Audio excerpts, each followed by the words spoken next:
ரோட்ல வண்டி ஓட்டுதவன் புள்ள ஏதோ ஏரோப்ளேன் ஓட்டுத ஏகத்துல தான் போறானுங்க.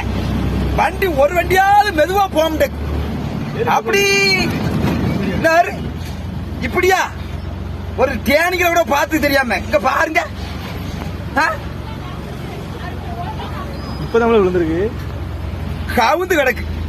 மெதுவா போய் ஆளுங்க வண்டி வர முடியல. ரோட்ல போகும்போது வளைவு சொலிவுலாம் பார்த்து நிதானமா போங்க. எந்த இடத்துல வளைவு இருக்குன்னு அதெல்லாம் பார்த்து போங்க சொல்லிட்டேன். இந்த தென்காசில இருந்து மதுரை போற ரோடுல ரொம்ப வளைவு நெளிவுலாம் இருக்கு. இதெல்லாம் வண்டி ஓட்டி போய் நிதானமா போங்க. இப்ப சொக்கம்பட்டியில அந்த வளைவுல ஒரு பெரிய ராலி கீழே விழுந்துட்டு தெய்வ புண்ணியத்துல எதுவும் ஒரு எந்த ஆளுக்கும் உயிர் சாதாரம் ஒண்ணும் இல்ல. வண்டி டிரைவரும் தப்பிச்சுக்கிட்டாரு. எந்த மக்கள் மேலேயும் உழல. வளைவுலாம் மெதுவா போங்க. இந்த ரோடையும் கொஞ்சம் போட்டீங்கன்னா கொஞ்சம் வளைவு சொல்லி இல்லாம போடுங்க. வண்டி ஓட்டுற டிரைவரையும் தப்பு சொல்ல முடியாது.